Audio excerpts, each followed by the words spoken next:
이처럼 힘겹게 재활용품을 수집하는 사람들을 지원하기 위한 제도적인 장치는 없을까요? 강원도에는 지난 2019년 재활용품 수집인 지원에 관한 조례가 제정됐습니다. 하지만 지원 조례가 제정된 지 3년 만에 나온 현황마저 현실과 동떨어졌다는 지적이 나옵니다. 이어서 이승현 기자입니다.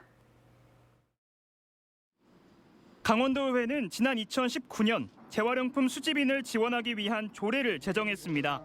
재활용품을 수집하는 사람들의 안전과 보호를 지원하고 자원 재활용 촉진과 복지 증진이 목적입니다.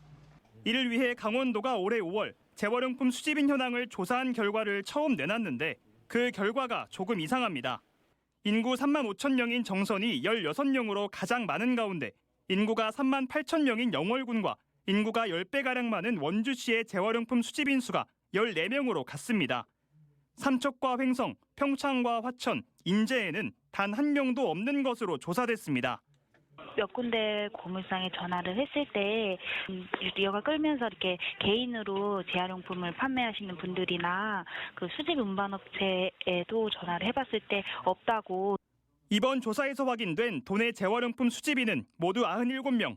지난 2017년 강원도에서 발표한 폐지 줍는 어르신 숫자 600명에 6분의 1에도 미치지 못합니다.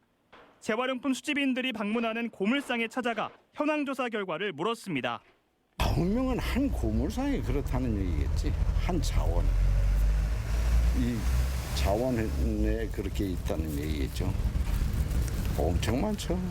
강원도는 시군별로 현장 조사 여부 등 조사 방식이 서로 달라 정확하지 않을 수 있다고 설명했습니다. 담당자들이 현장에 직접 이제 방문해서 조사하는 거로 저희들이 요청을 했어요. 근데 사실 상황이 좀 어려운 부분이 있는 시군에서는 또 전화상으로도 한 경우도 있는 거더라고요. 강원도는 700만 원을 들여 야광조끼와 장갑 등을 지원할 계획이지만 파악된 재활용품 수집인들을 대상으로 실시한 설문조사에서 재활용품 수거에 꼭 필요하다며 97명 가운데 58명이 요구한 손수레 등 운반 장비는 제외됐습니다. 이유는 예산 부족. 사고에 대한 그런 보험이나 이런 방안도 지원이 되면 그런 게 공공요금 속에 포함이 되는 그런 지원 방안이 굉장히 절실하다고 생각합니다.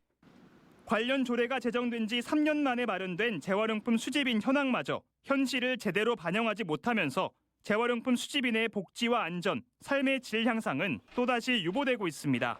MBC 뉴스 이승현입니다.